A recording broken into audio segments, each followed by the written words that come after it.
মাননীয় প্রধান উপদেষ্টা আমাদেরকে আমন্ত্রণ জানিয়েছিলেন তার সাথে সাক্ষাৎ করার জন্যে। আমরা ইতিমধ্যে নামগুলো ঘোষণা করেছি, আমরা 4 জন এসেছিলাম। তবে আমাদেরকে আলোচনার বিষয়বস্তু আগে জানানো হয়নি। বর্তমান রাজনৈতিক প্রেক্ষাপটে আমরা যা আন্দাজ করতে পেরেছিলাম তার উপরে ভিত্তি করে আমরা একটা লিখিত বক্তব্য নিয়ে এসেছি এবং সেই লিখিত বক্তব্যটি আমরা মাননীয় প্রধান উপদেষ্টার সমীপে পেশ করেছি এবং সেই ভিত্তিতে আমরা আলোচনা করেছি। তার একটি সারাংশ আমি আপনাদের সামনে তুলে ধরতে চাই। বাংলাদেশে গণতন্ত্র উত্তরণের লক্ষ্যে বিএনপি প্রথম থেকেই একটি সুস্পষ্ট জাতীয় নির্বাচনী রোডম্যাপ দাবি করে আসছে। আপনারা জানেন যে আমরা এটা প্রকাশ্যভাবে দাবি করে আসছি। সুষ্ঠু, নিরপেক্ষ ও অবাধ নির্বাচন অনুষ্ঠানের উদ্দেশ্যে সরকারের নিরপেক্ষতা বজায় রাখার স্বার্থে বিতর্কিত উপদেষ্টাদের বাদ দিয়ে উপদেষ্টা পরিষদ গঠনের জন্য আমরা দাবি জানিয়েছি। বিএনপির প্রতিটি নেতা কর্মী ব্যক্তিগতভাবে, রাজনৈতিকভাবে, পারিবারিকভাবে সবচেয়ে বেশি ক্ষতিগ্রস্ত হয়েছে আওয়ামী লীগের আমলে এবং সেই জন্য আওয়ামী লীগের বিচার সবচেয়ে বেশি দাবি করে বিএনপি।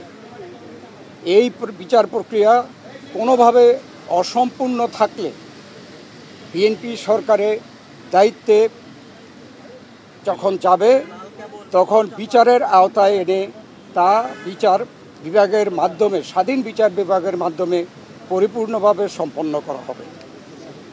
নির্বাচন সংশ্লিষ্ট সংস্কার কার্যক্রম অবিলম্বে সম্পন্ন করে ডিসেম্বরের মধ্যে জাতীয় সংসদ নির্বাচন অনুষ্ঠানের জন্য দ্রুত একটি রোডম্যাপ প্রদানের দাবি আমরা জানিয়েছি।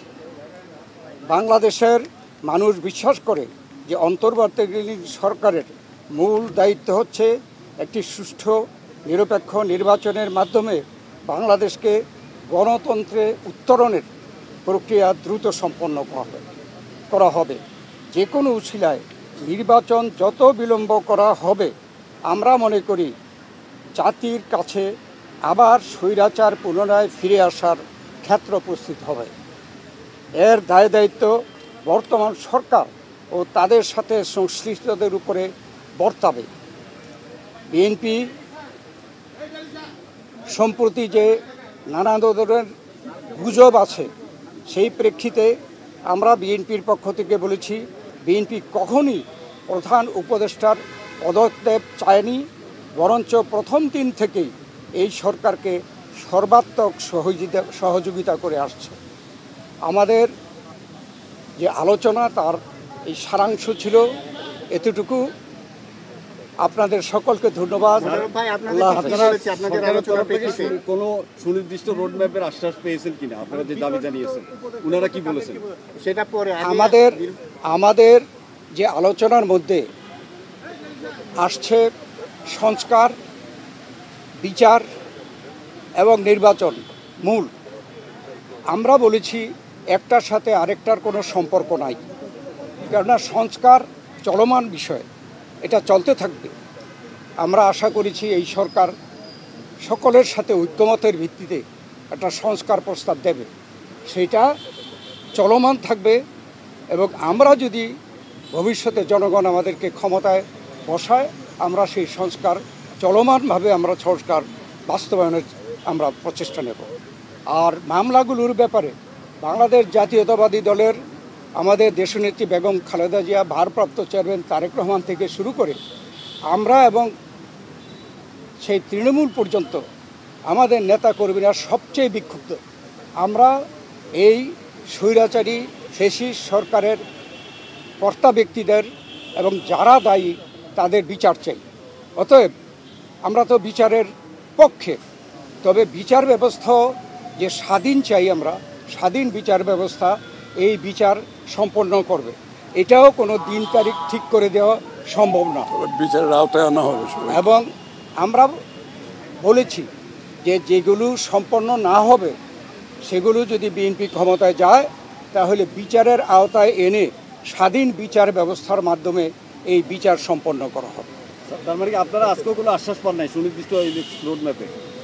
না, এটা স্পেসিফিক কোন রকমের এরকম কথা হয় নাই, উনি স্পেসিফিক জানান নাই। আমরা আমাদের দাবিগুলো করেছি, বা ওনারা ওনার প্রেসের মাধ্যমে জানাবেন, সেই জন্য আজকের আলোচনা আপনারা সন্তুষ্ট কিনা? আমরা প্রতিক্রিয়া জানানোর দরকার নেই, ওনারা প্রেস সেকশন কি বলে তারপরে আমরা প্রতিক্রিয়া দেব। যতটুকু হয়েছে আপনারা ওনার প্রেসকে আগে কথা বলতে বলবেন। আমি একটু বলি, এখন আমি একটু বলি মূলত সংস্কার এবং বিচার, নির্বাচন, এই তিনটার উপর আলোচনা হয়েছে এবং সংস্কারের ব্যাপারে আমরা এটা পরিষ্কার এবং ওনারা একমত হয়েছে। সংস্কার যেখানে ঐক্যমতের ভিত্তিতে হওয়ার কথা তার ভিত্তিতে সংস্কার কাজ সম্পন্ন হবে এবং সেই কাজ অতি সহসা সম্পন্ন করা সম্ভব, এখানে কোনো দ্বিমত পোষণ করেন নাই। বিচার ব্যবস্থা বিচার বিভাগ করবে এবং বিচারের আওতায় আনার ব্যাপারে যে আলোচনা হয়েছে এখানে ওনাদের কোনো দ্বিমত নাই। সুতরাং ডিসেম্বরের আগেও নির্বাচন করা সম্ভব, এই আলোচনা হয়েছে এখানে। কিছু উপদেষ্টার পদত্যাগের ব্যাপারে আপনারা দাবি জানিয়েছিলেন? পদত্যাগের ব্যাপারে আমরা লিখিত বক্তব্যে জানিয়েছি, আগেও জানিয়েছি। নিরাপত্তা উপদেষ্টা এবং আর দুইজন ছাত্র উপদেষ্টা যাদের কারণে এই সরকারের নিরপেক্ষতা ক্ষুণ্ণ হচ্ছে তাদেরকে বাদ দেওয়ার জন্য আমরা আজকেও লিখিত বক্তব্য আমরা দিয়েছি। ওনারা কোনো আশ্বাস বা কিছু দিয়েছে? সেই আশ্বাস ওনারা দেখবেন, আমরা আমাদের বক্তব্য দিয়েছি। Thank you, thank you, thank you. যে তিনটি বিষয় নিয়ে আমরা কথা বলেছি আপনারা শুনেছেন, সংস্কার, বিচার এবং নির্বাচন। আমরা স্পষ্ট ভাষায় বলেছি যে দে আর মিউচুয়ালি এক্সক্লুসিভ, একটার সঙ্গে আরেকটার কোনো সম্পর্ক নেই এবং যদি দ্রুত নির্বাচন দেওয়া হয়, আমরা স্পষ্ট ভাষায় বলেছি আজকে বাংলাদেশে যে নৈরাজ্য হচ্ছে, যে আইন শৃঙ্খলা পরিস্থিতির অবনতি হচ্ছে, এক অ্যানাউন্সমেন্টের ফলশ্রুতিতে বাংলাদেশের শান্তি, শৃঙ্খলা এবং গণতন্ত্র ফিরে আসবে। Thank you, thank you, thank you, ধন্যবাদ সবাইকে, ধন্যবাদ। Thank you, thank you.